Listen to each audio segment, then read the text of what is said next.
Hello, I'm Joan of Art and I'm here at Maao in Pasit's place. Welcome to the house that Barter built, part 3.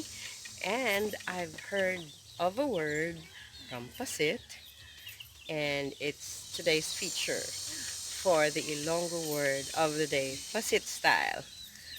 Ng Pasit, anong hamba mo gani? Kundi makuha sila kawayan, kasi maggama sila kawayan, no?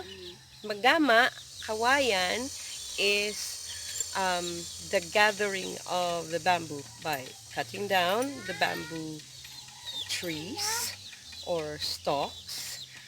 So that's what you call gama.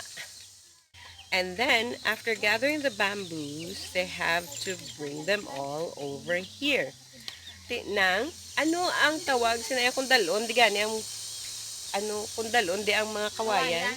If you bring all the kawayan here, HAWOL, isakay sa karo, guyuron ka karabaw.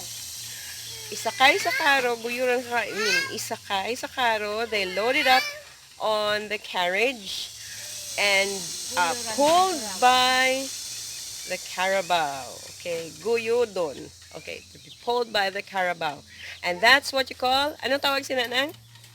HAWOL. HAWOL. So for quite some time, I was thinking, what is HAWOL? May bayad na, no, maghawol? Oo, may bayad May na. bayad maghawol. Pila ang bayad sa hawol? Mga 500 euro. Okay, around 500 to bring them over because it's not easy to bring all the bamboos here over the river and over sugarcane fields. So it's that much Ha? to pay 500 pesos for the hauling services. So, wow, okay. Howl is actually haul, to haul the bamboo right over here. So that's our word for today.